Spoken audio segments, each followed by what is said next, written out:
O período autoritário do famigerado micróbio chinês chegou ao Ocidente destacando a necessidade de qualquer defensor da liberdade atentar-se ao fenômeno do cientificismo, que transforma a ciência em algo semelhante a uma religião.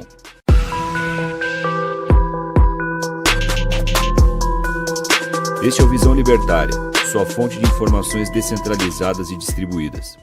A ciência representa um dos triunfos mais notáveis e exitosos da história humana. Como um método sistemático de investigação, ela se dedica à compreensão do mundo natural por meio da observação, experimentação e análise crítica.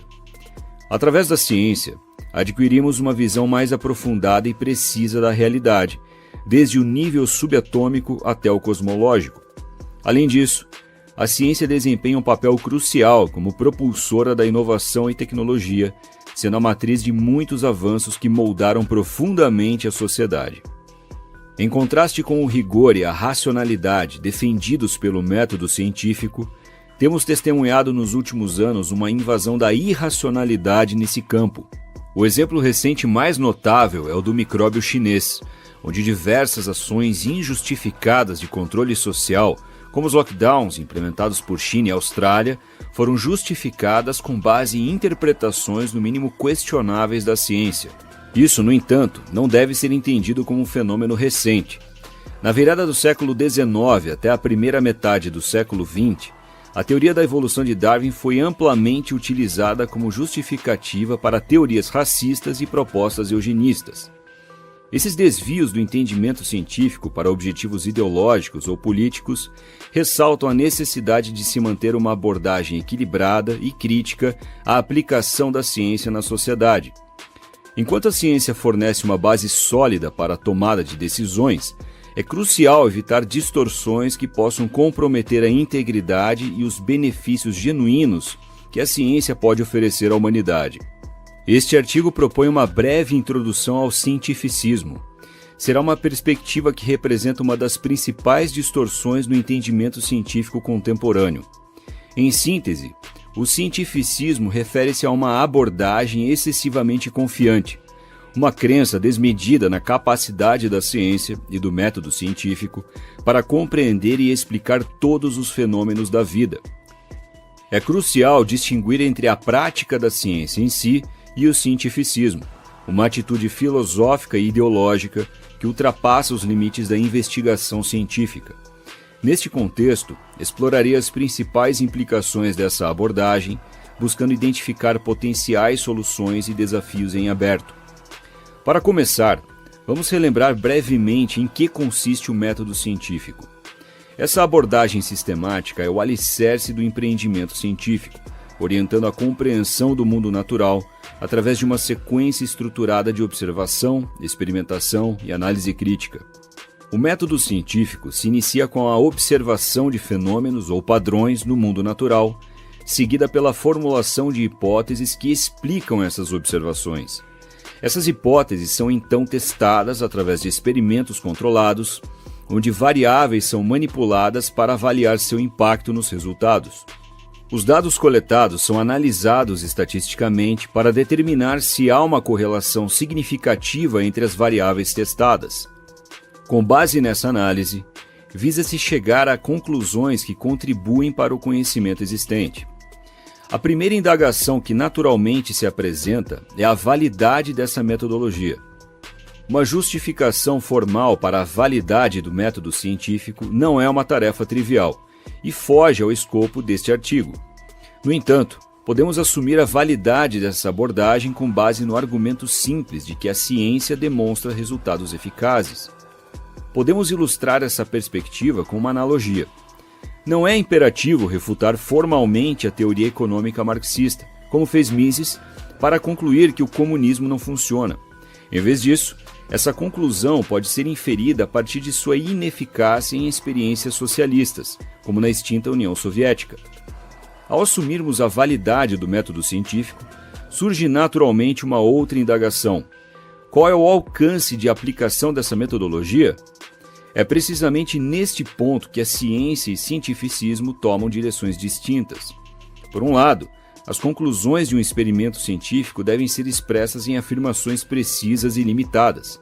Tomemos como exemplo o teste de um remédio injetável para um micróbio hipotético chamado gripinha 23. Uma possível conclusão seria formulada como, abre aspas, o antídoto curou uma vaca mostrou-se eficaz na prevenção de casos respiratórios graves em pacientes idosos sem nenhuma comorbidade grave observada.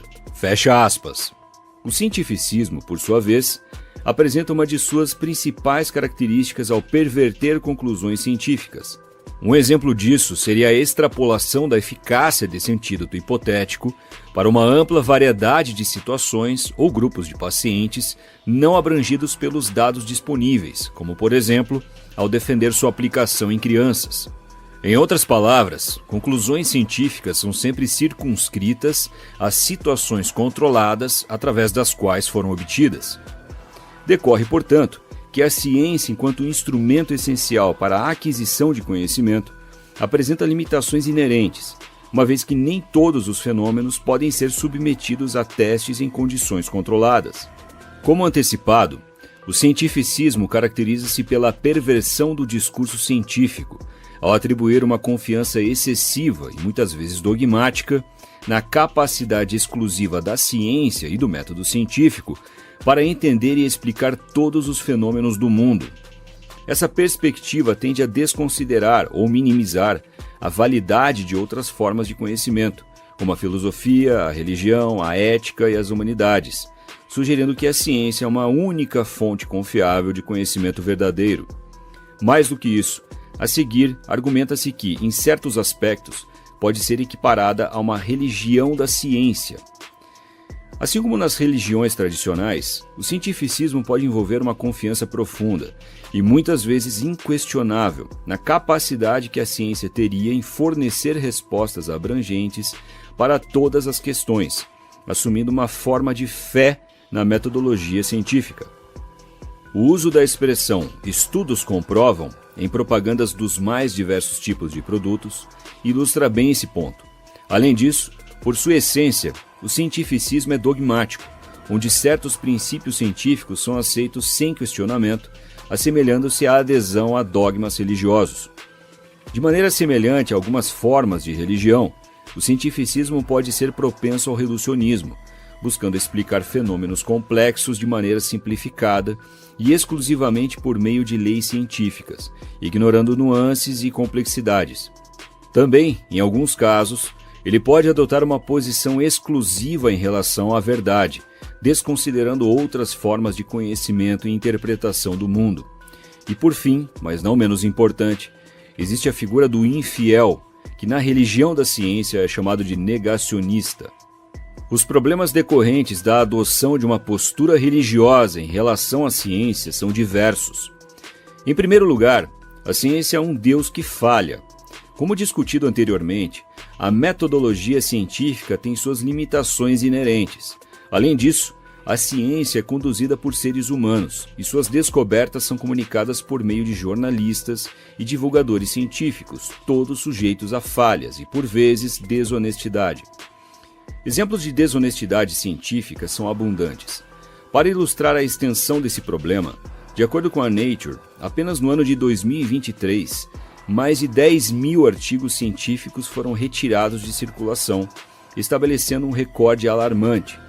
Isso ressalta que a ciência, em que se acredita, pode, no final das contas, não ser verdadeiramente ciência.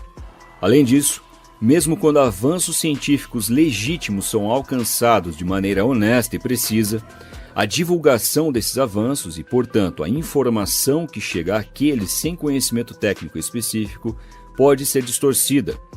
Um exemplo recente ilustra isso claramente. No ano passado, um grupo de físicos dos Estados Unidos simulou certos aspectos da dinâmica de buracos de minhoca em um processador quântico. No entanto, a outrora renomada Quantum Magazine divulgou que físicos haviam criado um buraco de minhoca usando um computador quântico. Uma diferença significativa, não é mesmo? Portanto, a menos que se possuam conhecimentos aprofundados em todas as áreas da ciência, desde a neurociência até física quântica e virologia, além do tempo e recursos para reproduzir todas as pesquisas publicadas, é prudente adotar uma postura cética em relação ao conhecimento científico.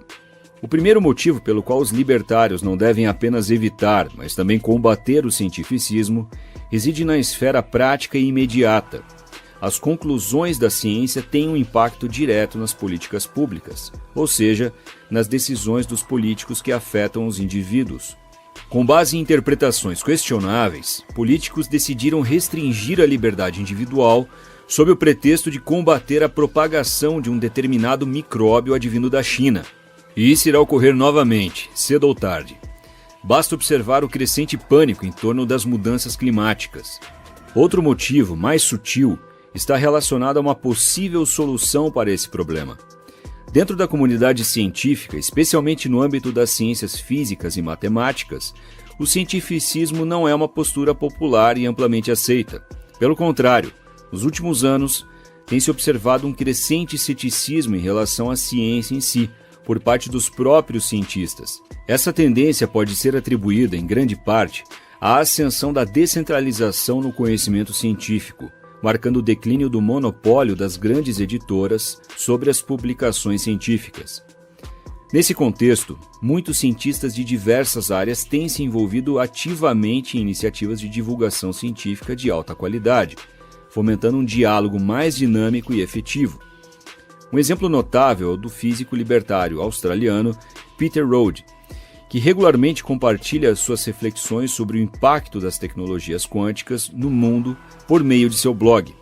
Portanto, a solução a longo prazo para essa questão parece estar nas mãos de pessoas que têm não apenas um interesse genuíno em questões científicas, mas que também valorizam a liberdade e a descentralização como princípios orientadores. Obrigado por sua audiência. Este artigo foi escrito por Ciência e Liberdade, revisado e narrado por Lorde Calígula. Escreva artigos você também. Acesse visãolibertaria.com. Se você gostou do vídeo, compartilhe em suas redes sociais. Caso deseje ser avisado de outros vídeos, inscreva-se no canal e depois clique no botão da campainha. Até a próxima!